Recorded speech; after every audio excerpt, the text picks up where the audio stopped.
Dusk settles before you are asked whether you are ready for it. It always does.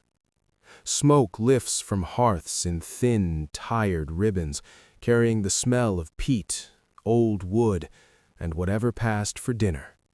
Bells echo once, twice, then give up, their sound dissolving into the cooling air. At this hour the land feels older than it did at noon, as if daylight had been holding it together out of politeness and has now stepped aside.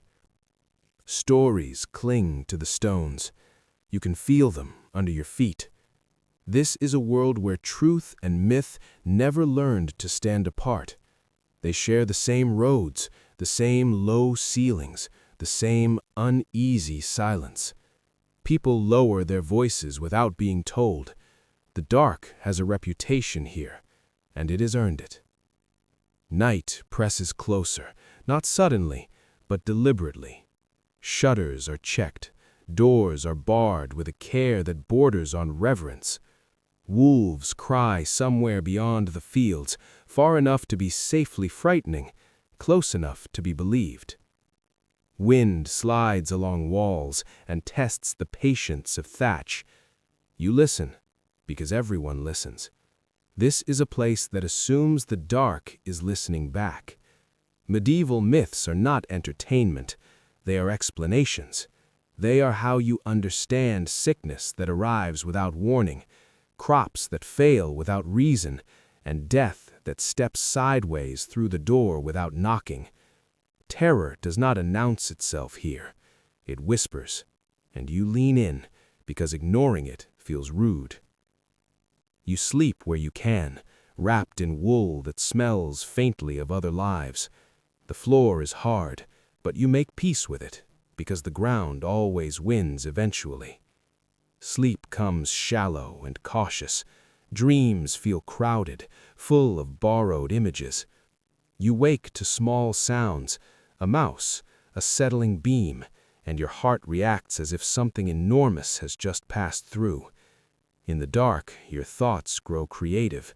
Shapes take on opinions. Every shadow negotiates its identity. You remind yourself of the prayers you were taught, reciting them softly, not because you are certain they work, but because silence feels like an invitation. Morning arrives gray and damp, bringing with it the illusion of safety. The world looks smaller in daylight, more manageable. You get to work, because work keeps the mind busy and the myths quiet. Your hands know their tasks better than your thoughts do. You knead dough, mend cloth, carry water that numbs your fingers.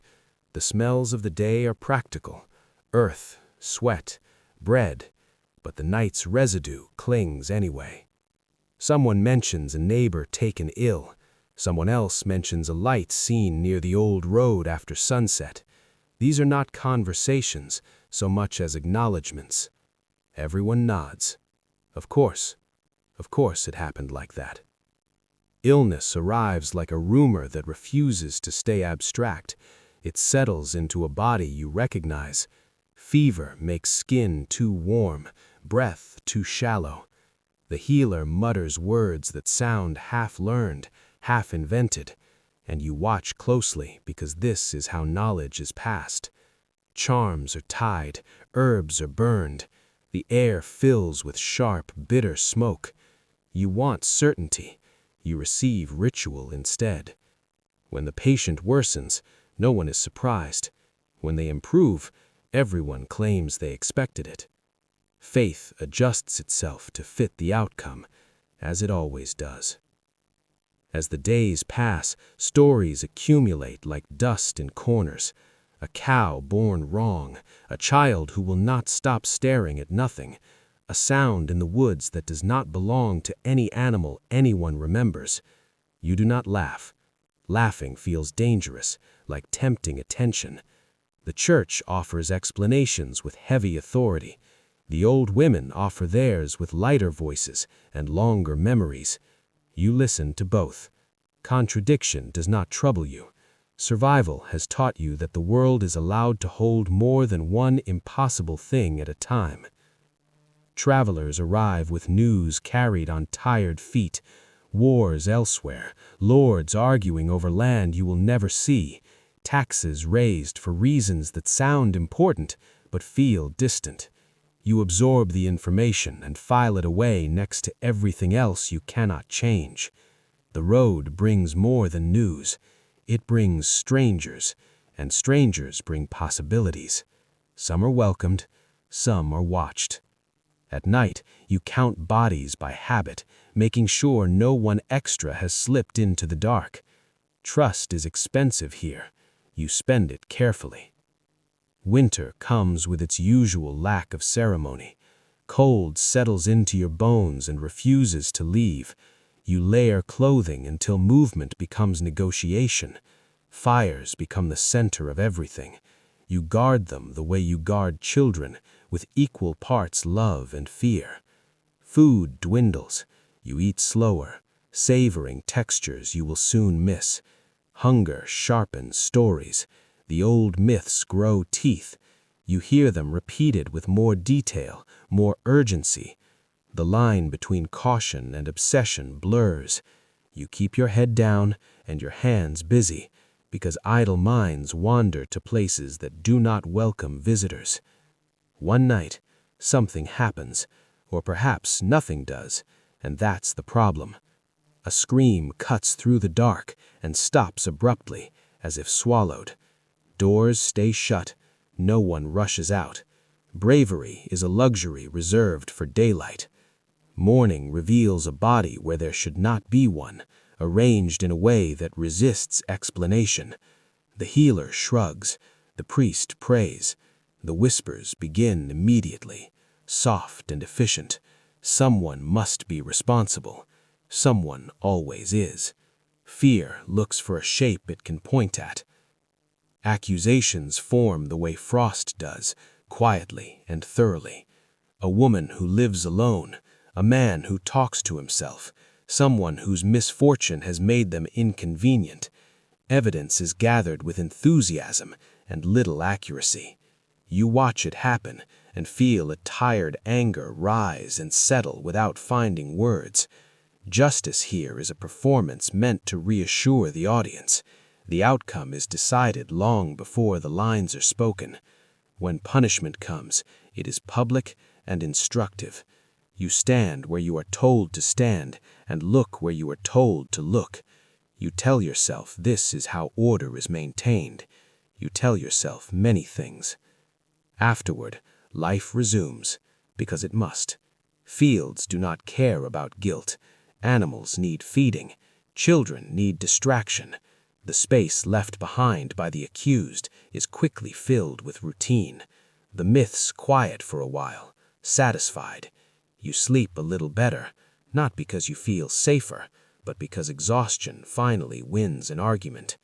Dreams return, less vivid, more stubborn. Spring arrives and brings with it the illusion of renewal. The earth softens, seeds are pressed into soil that remembers everything. You work alongside neighbors who avoid certain topics with practiced ease. Laughter returns in short bursts, cautious but genuine. You almost believe the worst has passed. Then someone mentions a sign in the sky, a comet perhaps, or something else depending on who is telling the story. You look up that night and see nothing unusual. This does not help. Time stretches forward, uneven and insistent. You grow older without noticing the moment it happens. Your body changes its relationship with pain. You accept new aches the way you accept weather, annoyed but resigned. Stories change hands. Children repeat them incorrectly, adding details no one remembers teaching them. The myths adapt, as all good survivors do. They become warnings, entertainment, comfort, depending on the need of the moment. War eventually arrives closer to home, because it always does. Soldiers pass with the smell of iron and hunger clinging to them. They take what they are allowed, and some things they are not. You watch them leave and feel relief that is immediately replaced with dread. Armies make the dark feel crowded. The myths take on sharper edges. The old explanations strain to keep up with new kinds of fear. You add fresh names to old prayers. When battle happens nearby, you hear it more than you see it. The ground carries sound efficiently. You feel it in your chest, a distant argument conducted in metal. Afterwards, the wounded arrive, carrying stories that don't fit into songs yet. You help where you can. You avert your eyes where you cannot. Death becomes more practical, less mysterious. This does not make it kinder. Plague follows war the way night follows dusk. It arrives quietly, then refuses to leave. Houses empty, bells ring too often. The air itself feels suspect. You count the living each morning and pretend not to notice how